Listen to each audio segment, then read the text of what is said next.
अस्सलाम वालेकुम, मैं हूं अली रहमान और आज की क्लास में हम देखेंगे की फ्रेम्स क्या होते हैं।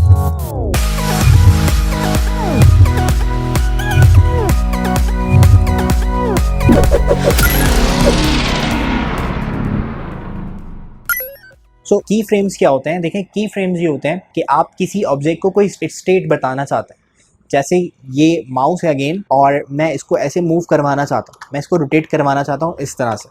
तो इसका एक की फ्रेम है ये, यानी इसकी स्टार्टिंग पोजीशन है ये वाली, और इसकी एंडिंग पोजीशन कुछ वहाँ जा रही है, ये वहाँ जा रहा है और यहाँ आ रहा है। तो ये की फ्रेम हो सकता है, ये की फ्रेम हो सकता है, ये की फ्रेम होता है जो इसको यहाँ से यहाँ ले जाने में इसकी हेल्प करेगा। ठीक है, बाकी के जो सेंटर के फ्रेम्स होंगे वो फोटोशॉप जो है वो खुद ही जनरेट कर देता है। सो आपको किसी चीज़ को मूव करना है, पोजीशंस अप्लाई करनी है या आपको रोटेट करना है तो आप उसमें की फ्रेम्स लगा सकते। सो चलते हैं सॉफ्टवेयर पे। हमारे पास यहाँ पे दिए गए की फ्रेम्स। की फ्रेम समझ लें कुछ एक्शंस हैं, स्टेट्स होती हैं कि 1 सेकंड पे ये काम होना चाहिए, 3 सेकंड पे ये काम हो, मतलब आप टाइम के साथ साथ काम बता रहे होते हैं कि 1 सेकंड पे ये काम करना है, दूसरे सेकंड पे ये काम करना है, तीसरे सेकंड पे ये काम करना है। तो बस वो जो भी काम है वो आप बता रहे होते हैं। आप किस तरह से बता सकते हैं? यहाँ पर आपको लिमिटेड प्रॉपर्टीज़ दी गई हैं। सपोज मैं यहाँ से एक फाइल ले रहा हूँ और मैंने यहाँ पे जाके कोई सर्किल ड्रॉ कर, अब मैं बताना चाहता हूँ कि भाई ये जो सर्किल है वो इस जगह पे आ जाए। सही है, तो मैं क्या कर रहा हूँ, इसकी पोजीशन चेंज कर रहा हूँ, लेकिन साथ साथ मैं चाहता हूँ इसका यहाँ पे लाते लाते ओपेसिटी भी चेंज हो, कलर भी चेंज हो। तो वो करने के लिए हम यहाँ से वीडियो टाइमलाइन को यूज़ कर सकते हैं। तो मैं वीडियो टाइमलाइन पे क्लिक करता हूँ। देखें, जो भी मेरे पास ये सर्किल है इसकी एक लेयर आ गई मेरे पास, यहाँ पे ट्रैक आ गया। इस एरो पे जब मैं क्लिक करता हूँ तो यहाँ पे देखें दिया हुआ है position, opacity, style, vector mask option, vector mask enable.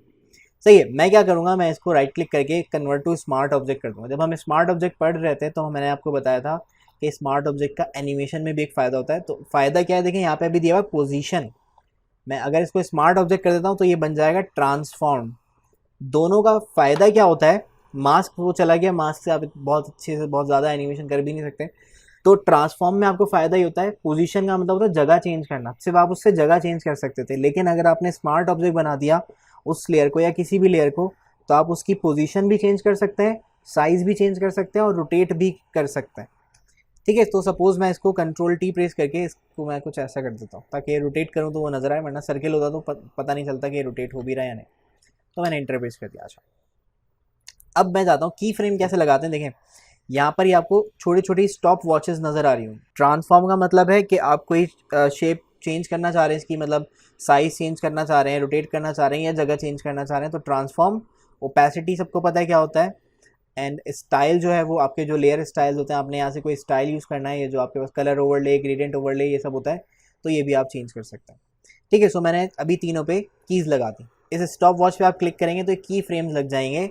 Then मैं कहता हूँ कि 0 फ्रेम पे ये काम हो, और जब 1 सेकंड गुजर जाए, 1 सेकंड पे मैं अपना प्ले हेड लेके गया और मैंने कहा ये उठ के यहाँ आ जाए। तो ये देखें, जैसे ही मैंने उसकी जगह को चेंज किया ऑटोमेटिकली यहाँ पे की लग गई खुद ही, और यहाँ पे देखें वो खुद ही व्यू को भी जनरेट कर देगा, यहाँ से यहाँ पर आ जाएगा ये।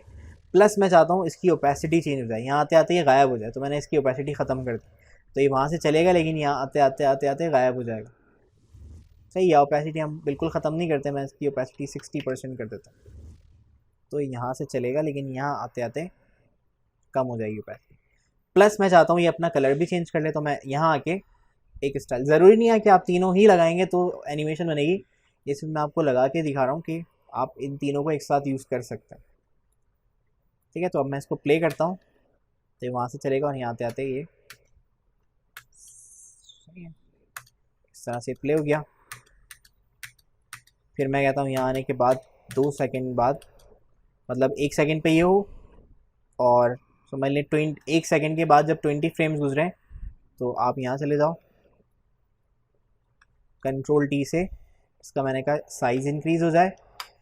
ठीक है, अब चेक करते हैं तो देखें यहाँ से वो छोटा आएगा और यहाँ आते आते साइज़ इंक्रीज़ कर लेगा। फिर मैं आगे जाता हूँ तो मैंने कुछ 2 सेकंड 10 फ्रेम दिए और मैंने कहा आप यहाँ चले जाओ, कंट्रोल टी, साइज़ थोड़ा सा कम हो जाए और ये रोटेट हो जाए ऐसे। ठीक है, सो अब ये यहाँ आएगा और यहाँ आते आते ऐसे रोटेट हो जाएगा। तो इस तरह की कोई एनिमेशन आपको करनी है तो आप जाके की फ्रेम्स को यूज़ करते हैं। लोगो एनिमेशन तो वो आपको इसी तरह से बनानी है। अगर की फ्रेम्स की ज़रूरत है, जैसे सपोज मेरे पास कोई लोगो मैं बनाता हूँ यहाँ पे सही, मैंने यहाँ से कंट्रोल एन प्रेस किया और मैं यहाँ से फिल्म एंड वीडियो करके और इसका हाफ एच डी का साइज़ लिया। सही, इलस्ट्रेटर में इस तरह से आता है वीडियो का फ्रेम। मैं ये बड़ा वाला आर्टबोर्ड ख़त्म कर देता हूँ, व्यू में गए और यहाँ से हाइट ट्रांसपेरेंसी ग्रिड्स कर दिया। तो ये इस पे मैं सपोज़ कोई लोगो हो, या मैं कहता हूँ ये मेरे पास लोगो है, इसको मैंने कॉपी किया, यहाँ ला के पेस्ट करवा दूँ। ठीक है, अब इन पे मैंने इफेक्ट अप्लाई किया है, तो सबको जाके मैं एक्सपेंड अपीयरेंस करता हूँ। जैसे ये हैं वैसे ही नज़र आ रहे हैं।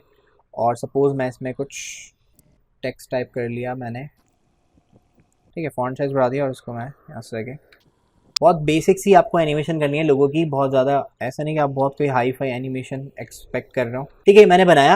अब देखिए मसला ये है, फोटोशॉप को चाहिए होती है लेयर्स। आप एनिमेशन तभी कर सकते हैं जब आपके पास लेयर्स मौजूद हैं। तो इलस्ट्रेटर में ही मैंने ऐसे बनाया है और मेरे पास अभी मेन लेयर एक ही है। तो मैं क्या करना चाहता हूँ, मैं इसके जो लेयर्स हैं वो अलग अलग करना चाहता हूँ।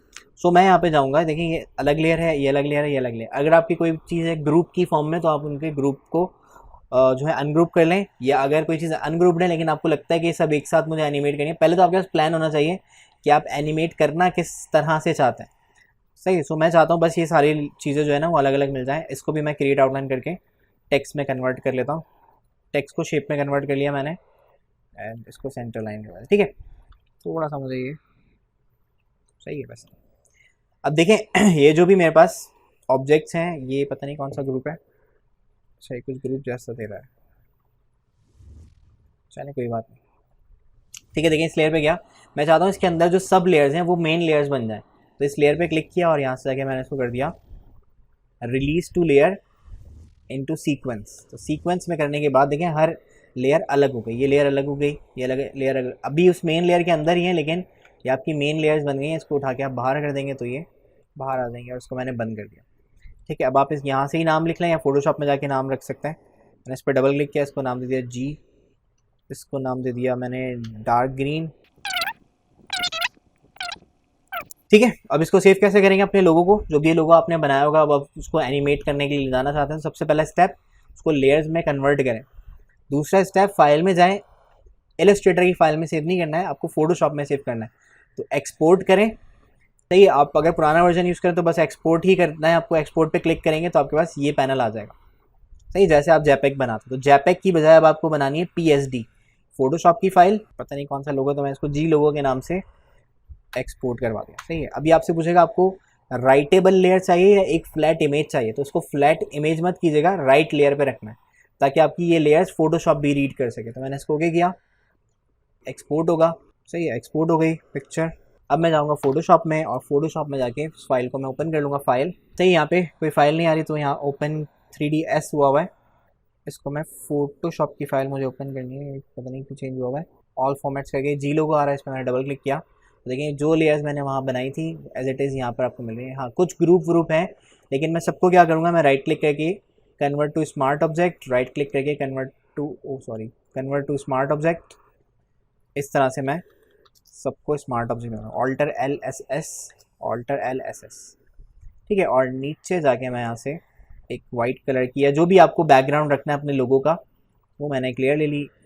सॉरी, इसको मैं लॉक कर देता हूँ नीचे वाली लेयर को, या आप इसको जाके बैकग्राउंड लेयर बना दें न्यू, और यहाँ से बैकग्राउंड फ्रॉम लेयर, सही, ताकि आपके एनिमेशन का पार्ट नहीं बने। वीडियो टाइमलाइन एक्टिव करवा दिया, तो अब ये लोगो आप जैसे चाहें वो वैसे आप एनिमेट कर सकते हैं। सही है। अच्छा, एक ट्रिक मैं आपको बताता हूँ, देखें सबको सिलेक्ट किया मैंने, मैं चाहता हूँ 3 सेकंड में ये लोगो बन जाए। तो 3 सेकंड पे मैंने लाके प्ले हेड रखा, की फ्रेम्स ओपन किया और मैं सब पे देखें 3 सेकंड पे जाके की फ्रेम लगा रहा हूँ। इसका रीज़न ये है कि मैं चाहता हूँ कि मैं कोई भी गलती कर दूँ या कोई भी अजीब सा काम कर दूँ स्टार्टिंग में, एंड में, यानी 3 सेकंड पे आके लोगो बिल्कुल सही ऐसा ही बन जाना चाहिए। तो इसलिए मैं पहले जो आपके फाइनल फ्रेम्स है उनकी स्टेट मैं यहाँ पे रिजर्व कर रहा हूँ, यानी 3 सेकंड के बाद लोगो जो है वो ऐसा ही बन जाए यहाँ पर आके। तो मैंने 3 सेकंड पे सबको रिजर्व कर लिया। अब मैं स्टार्टिंग में सपोज चाहता हूँ कि ये वाला जो लेयर है ये बाहर चली जाए, तो ये मैंने बाहर कर दी उठा के। इसी तरह बहुत बेसिक सी एनिमेशन आपको कर दिया, बाकी आप जो जो आइडिया लाना चाहें, इसको भी मैंने उठा के बाहर कर दिया, सही है, और इसको भी उठा के मैंने यहाँ से बाहर कर दिया। ठीक है। ये जो ग्रीन वाली लेयर है मैं चाहता हूँ कि इसका साइज़ जो है कंट्रोल टी प्रेस किया और इसका साइज़ मैंने बहुत छोटा कर दिया, बहुत छोटे से ये बड़ी हो कर मेरे सामने आए। और यहाँ पर एक जी भी लिखा हुआ है, अब वो क्योंकि वाइट होने की वजह से नज़र नहीं आ रहा, तो ये जो जी लिखा हुआ है इसको भी मैं कंट्रोल टी या सिंपल मैं चाहता हूँ कि ओपेसिटी इसकी 0 से, अब देखें ये एनिमेट होते हुए इस तरह से आ रहे हैं। बहुत बेसिक सी मैंने सिर्फ जगह चेंज की है और ओपेसिटी और साइजेस चेंज कर दिए। आप और बहुत सारे काम कर सकते हैं। आप कहते हैं कि यहाँ से तो आए, सपोज ये डार्क ग्रीन वाला, ये नहीं, कंट्रोल टी और उसको थोड़ा सा आपने घुमा दिया, थोड़ा सा घुमा के इंटरप्रेट किया। अब उसको पता है एंड में जब जो लोगों की ओरिजिनल फाइल है मुझे बनना वैसे ही है, तो वहाँ से घूमता हुआ आएगा ऐसे, ठीक, घूमता हुआ आ रहा है। इस तरह आपने ये येलो वाले को मैंने सेलेक्ट किया कंट्रोल टी और उसको मैंने ज़्यादा घुमा दिया सपोज ऐसे, अब ये भी घूमता हुआ आएगा, देखें। ऐसे आप छोटी छोटी, बस छोटा सा काम आपको करना है, जैसे भी आपको समझ में आता है वो आप कर दें, तो वो एक प्लस पॉइंट बन जाएगा कि आप लोगो एनिमेट करना भी आपको आ जाएगा। ऑडियो हाँ लगा दें, ठीक है। अच्छा ये जो मैंने इसका साइज़ कम किया है, इसको मैं ओपेसिटी भी 0 कर देता हूँ क्योंकि इनिशियली ये नज़र नहीं आना चाहिए। सो अब लेकिन देखिए सारी चीज़ें एक वक्त में आ रही है। मैं चाहता हूँ पहले जो है वो ये जो स्टार्स हैं पहले ये आ जाएं, फिर बाकी सब काम हो। तो मैं पहले चाहता हूँ ये ग्रीन वाला स्टार आए, तो इसके की फ्रेम्स उठाए, ये तीनों की फ्रेम्स उठाए मैंने और इसको आगे कर दिया, तो ये ग्रीन वाला स्टार पहले आ जाएगा, ऐसे आ गया। समझ लें ये की फ्रेम आपकी टाइमिंग है कि आपको ये कब चाहिए। देन मैं चाहता हूँ येलो वाला आ जाए, तो मैंने येलो वाला क्या स्टार्टिंग फ्रेम थोड़ा आगे किया और एंडिंग फ्रेम मैं चाहता हूँ जब ये ग्रीन वाला आ जाए उसके बाद ही येलो आना चाहिए, तो फिर मैंने इसको उठा के यहाँ कर दिया। फिर इसी तरह लाइट ग्रीन वाला चाहिए तो लाइट ग्रीन को मैंने आगे कर दिया। सिर्फ इन की फ्रेम्स को आपने रीड करना है कि कब क्या काम आपको इन की फ्रेम से करवाना है। फिर ये डार्क ग्रीन वाला मैं चाहता हूँ जब ये सब आ जाए देन डार्क ग्रीन वाला आना स्टार्ट हो, और इसके एंडिंग की फ्रेम्स को मैंने थोड़ा सा आगे बढ़ा दिया। ये अगर आपको कंफ्यूजिंग लग रहा हो तो ये पहले करके देखिएगा, वरना फिर वीडियो को बार बार देखिएगा तो आपकी समझ में आएगा मैं क्या कर रहा हूँ। मैं की फ्रेम्स बस आगे पीछे किए, जैसे आप किसी को कोई काम कर रहे हैं जैसे आपकी क्लास है 5 बजे, तो आप अभी 5 बजे अटेंड कर रहे हैं, किसी की क्लास होगी 7 बजे तो वो 7 बजे अटेंड करेगा। तो सेम इसी तरह से ये भी ऑब्जेक्ट्स हैं, इनको आपने बता दिया कि तुम्हें इस टाइम पे आना है, तुम्हें इस टाइम पे आना है और तुम्हें इस टाइम पे आना है। तो ये जो की फ्रेम्स हैं ये आप उसके एक्शन डिफाइन कर रहे हैं कि इतने फ्रेम, जब तक ये यहाँ तक था तो देखें ये गायब था जी, अब जैसे ही उसका टाइम आया अपेयर होने का जो हमने की फ्रेम बनाया था तो वो उस टाइम पे आ जाएगा। तो वो हर चीज़ अपने अपने टाइम पर सेट होकर आ रही है। यहाँ से मैंने इसको यहाँ पे कर दिया, यहाँ पे और इसको यहाँ पे। तो ऐसे सिंपल आपका एक लोगो एनिमेट हो जाएगा। इसका कोई नाम वाम आपने लिखना है तो इस समय यहाँ पे आके ऐसे ही मैंने टेक्स्ट ले लिया, गोगो लिख दिया, कंट्रोल ए सेंटर लाइन करवा दिया, कंट्रोल डी से डी सेलेक्ट कर दिया। अब मैं इसको भी एनिमेट करना चाहता हूँ बिल्कुल लास्ट में, तो मैं इस पर जाऊँगा। टेक्स्ट को भी आप चाहे तो स्मार्ट ऑब्जेक्ट बना लें या मुझे सिर्फ नॉर्मल ऐसे ही करना है। तो मैंने यहाँ क्लिक किया और इसको मैं कहता हूँ कि जब ये जी लिखा हुआ आ जाए, ट्रांसफॉर्म और ओपेसिटी इन दो को मुझे चेंज करना है। सही, फाइनल स्टेट मुझे यहाँ जहाँ रखा हुआ है वहीं पे चाहिए, तो मैं इसकी की फ्रेम्स मुझे वो पहले लगाने चाहिए थे।